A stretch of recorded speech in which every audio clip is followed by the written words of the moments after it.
My best friend 6 months I slept with my wife. I accidentally saw a show in my Netflix history that neither of us had watched. My profile, but not the show. I told my wife I was going on a 3-day business trip. I hid in my car on the street. All names have been changed for privacy. I'm 34 years old and live in Denver, Colorado. 3 months ago, my life was ruined by Netflix. It sounds stupid, but it's true. My name is Mike. I'm married to Sarah. We've been together for 9 years, and we've been married for 6. She's 32 and works as an HR manager at a tech company. I'm a software engineer and work remotely. My best friend is Chris. We met in 2009 in college. We've been friends for 15 years. He was the best man at our wedding. I was the best man at his wedding to Jessica in 2016. Our families spent every weekend together. BBQ, bar crawls, game nights. Chris divorced Jessica 2 years ago. She cheated on him with a coworker. I was there every day of that terrible time. How could she? I trusted her. My wife and I consoled him. I hugged him. We're here for you, bro. Always. Sarah was also supportive. She cooked him dinners. She called to check on him. You're part of our family, Chris. After the divorce, he started spending even more time with us. He'd come over 3 or 4 times a week. Sometimes he'd spend the night on the couch after a few drinks. I was glad. My best friend needed us. Sarah never objected. Of course, let him come. He's having a hard time right now. Everything seemed normal. November 2024. A typical evening. Sarah is at work until late. A presentation for a client. I'm home watching cool Netflix. I wanted to watch something new. I opened my profile and hit the continue watching list. Strange.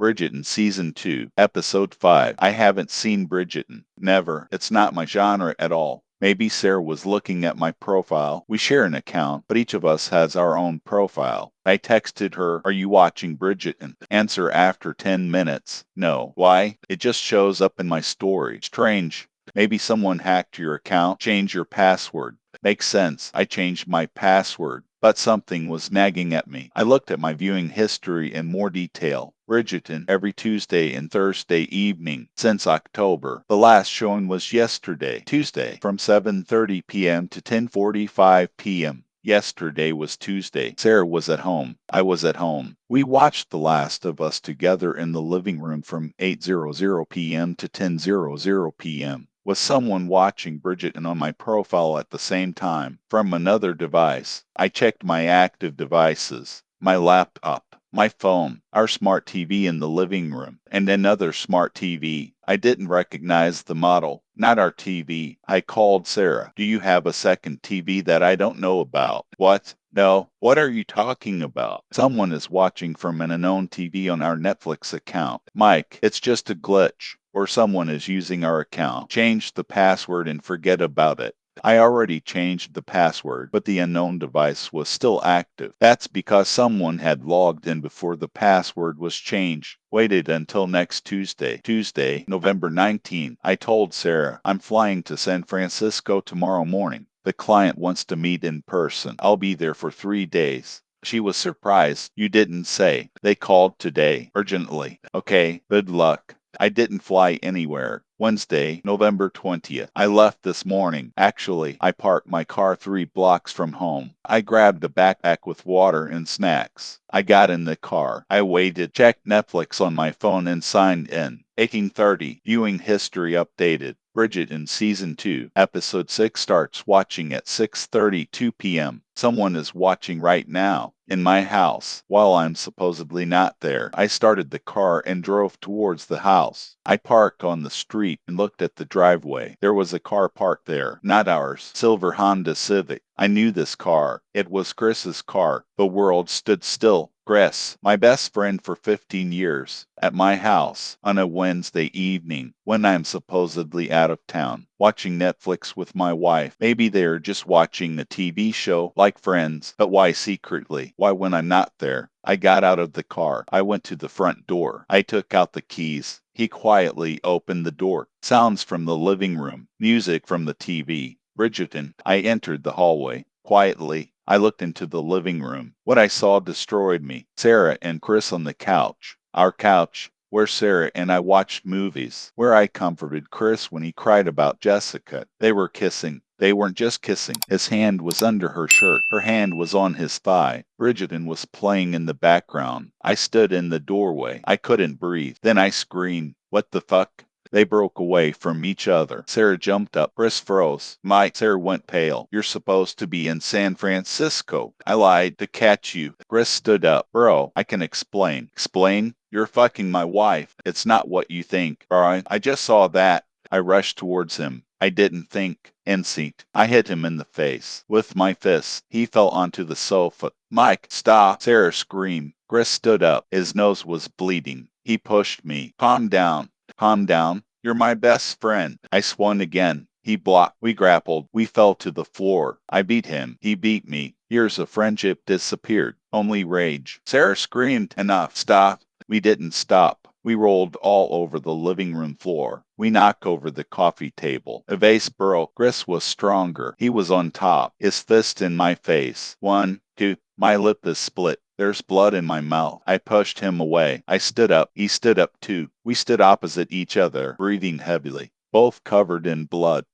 Sarah held up the phone. "I'm calling the police." "Call," I shouted. "Let everyone know your whore." "Mike, please." Her voice shook. "How long?" I asked coldly. "How long have you been fucking?" Silence. "Answer." Sarah cried. 6 months. 6 months. Half a year. While I was working. While I was cooking dinners. While I thought that my wife loved me and my best friend was my brother. Since May, I didn't recognize my voice. She nodded. May, when Chris accidentally stopped by after work and stayed for dinner. When he started coming more often. In our house, she didn't answer. There was no need. The answer was obvious. In our bed, lie, in our beds. Yes, she whispered. I would have thrown up if there was anything. Chris wiped the blood from his face. "I didn't mean for this to happen." "Didn't you want to?" I laughed. A crazy laugh. "You didn't want to fuck my wife. You just accidentally fell into her. We didn't plan it. It just happened. Nothing just happens." Sirens outside. Police. Sarah opened the door. 2 officers entered. "Did someone call about domestic violence?" One officer looked at us. Chris and I were both covered in blood. The furniture was broken. "What happened here?" "I came home and found my wife with him." I pointed at Chris. "My best friend. We got into a fight." The officer nodded. "Does anyone want to file a report?" Sarah shook her head. "No, just separate them." "Sir," the officer looked at me. "Is this your home?"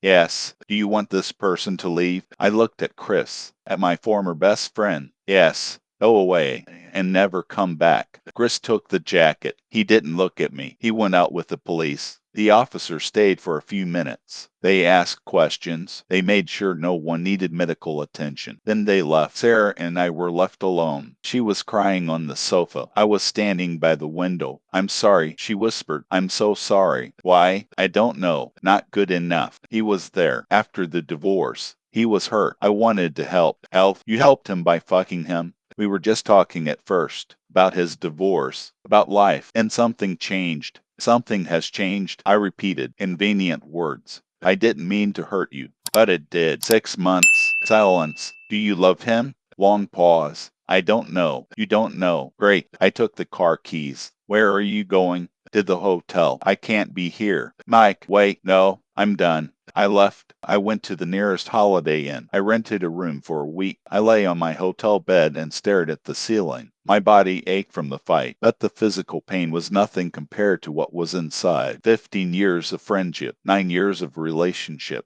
6 years of marriage. It's all a lie. Update 1 in 2 weeks. I didn't return home for 2 weeks. I lived in a hotel. I went to work. Thankfully, you can work remotely from anywhere. Sarah wrote every day. She called. I ignored her for the first week. On the 8th day, I answered. "We need to talk," she said. "What to talk about?" "About us. About the future." We met in a cafe. Neutral territory. She looked terrible. Judging by the circles under her eyes, she hadn't slept. "I'm done with Chris," she said immediately. "Congratulations." "Mike, please. I want to fix this." "Fix it? You slept with my best friend for 6 months." "I know. It was terrible. I'm terrible." "Finally, we agree on something. I want to try again. Therapy, counseling, anything." I looked at her, at the woman I'd loved for 9 years, the woman I'd married with the hope of a lifetime. Now she was a stranger. "No," I said. "What?" "No, I won't try. I'm done." Lie. You made a choice. Every day for 6 months. You chose him. You chose a lie. It was a mistake.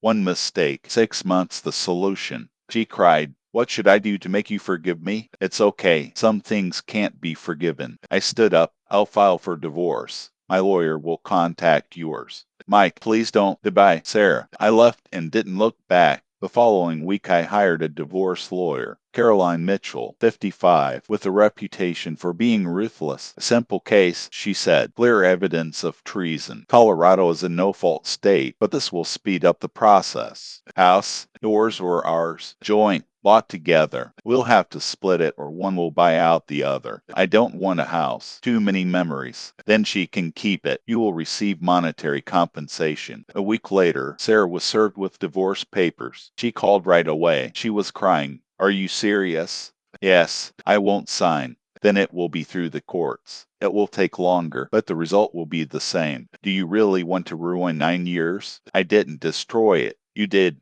He hung up. What about Chris? I didn't talk to him. He tried. He wrote long messages. He called. He came to my office. Security wouldn't let him in. I read one message. Mike, I know you hate me. I deserve it. But understand, I didn't mean to. I loved you like a brother. I still do. What happened? I don't know how to explain it. I was broken after Jessica. Sarah was there. We started talking. Too much. Too close. It was wrong. I know. I'm sorry. Forgive me, please. I didn't answer. I deleted it. I blocked the number. Because he lied. He didn't love me like a brother. A brother doesn't do that. He lied about not wanting to. Cheating isn't an accident. It's a choice. Hundreds of choices. Every text, every meeting, every kiss, every time in my bed. He chose again and again, and Sarah chose to. Update 2 after 4 months. March 2025. Divorce finalized. Sarah finally signed the papers in January after her lawyer explained that fighting was pointless. Conditions. Sarah left the house but paid me half the equity $87,000. We split the savings 50/50, no alimony. We both worked. No children. I took all my belongings from the house. She tried to talk when I was picking up my things. Will you ever forgive me? No.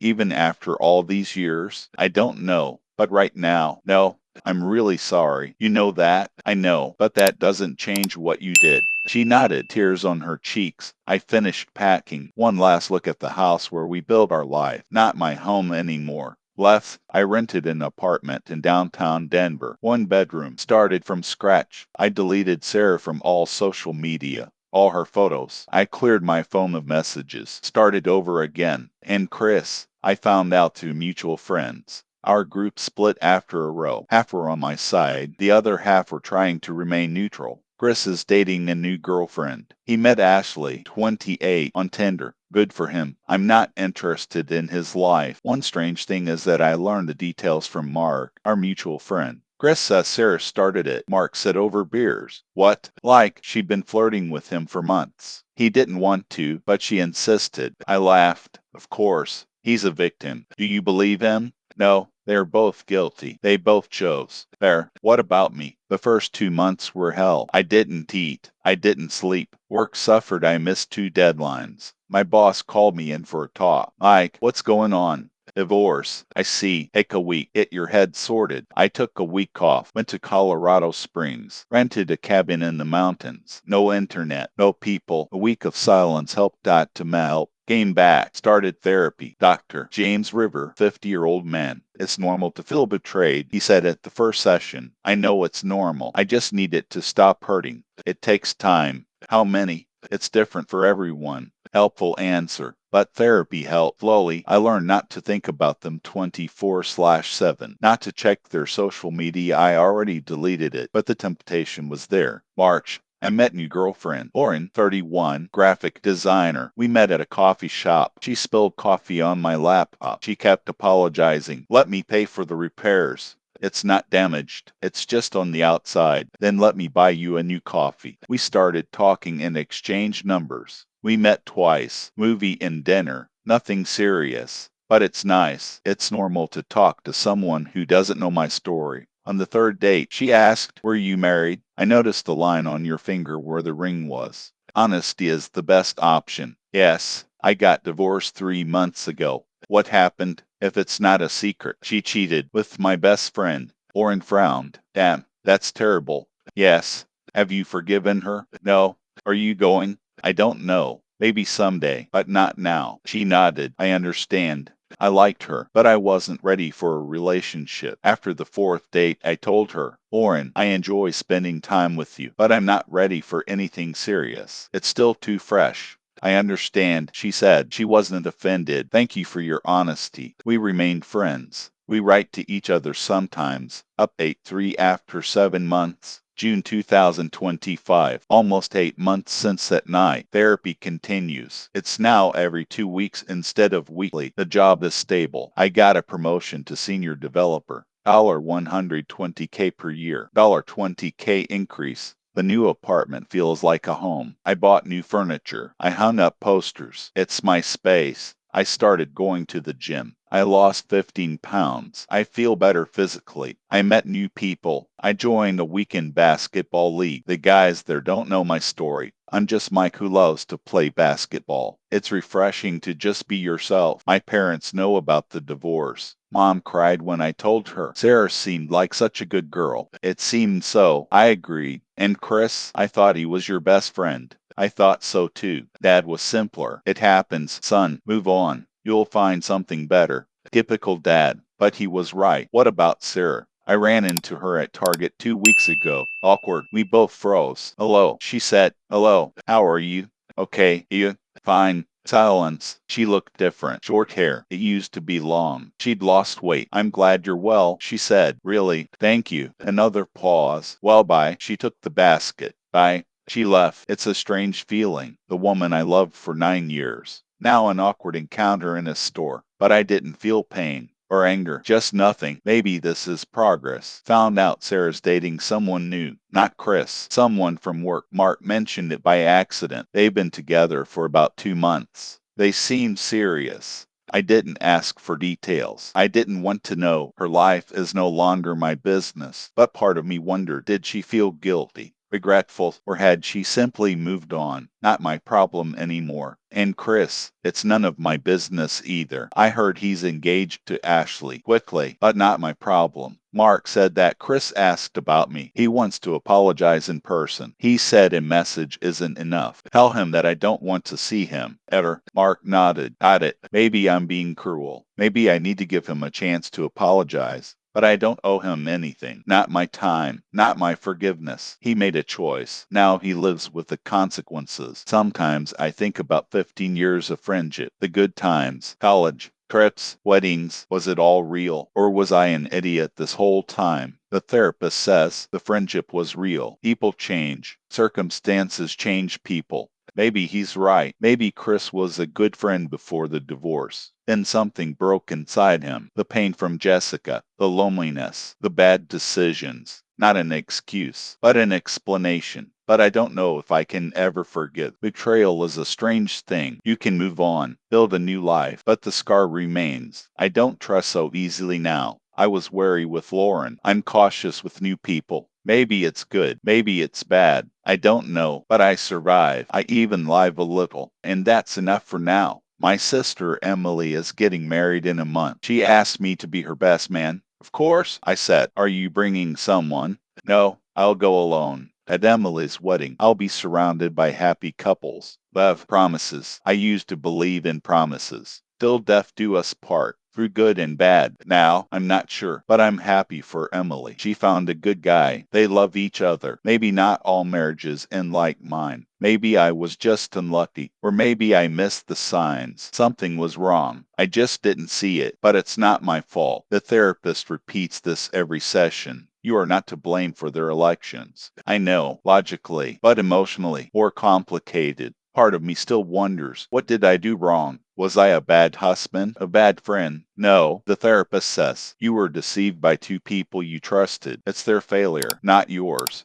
I try to believe it. Most days, I believe it. Some days are more difficult, but I'm working on it. What I learned, infidelity is really an accident. It is a series of choices. Even the closest people are capable of betrayal. Therapy helps, not quickly, but it helps. Forgiveness is not necessary. You can move on without forgiveness. Trust is built over years. It is destroyed in an instant. Netflix can ruin a marriage. Who would have thought? Life goes on. Even when it seems like it can't, the pain doesn't go away completely, but it becomes quieter. And one day you wake up and realize, I'm okay. Not great, but okay. And it's a good day. And now questions for you, friends. Asterisk, was Mike right in not giving Sarah a second chance through therapy? Are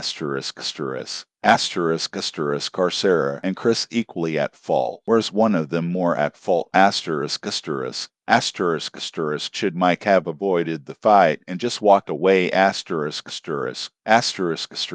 you forgive your best friend for cheating on you with your wife? Was it too soon for Mike to start dating Lauren 3 months after the divorce? What would you do if you caught your spouse and best friend in your house? Is there a difference between cheating with a stranger and cheating with your best friend? Speech balloon leave your thoughts in the comments thumbs up like if the story resonated with you bell subscribe to the channel so you don't miss new stories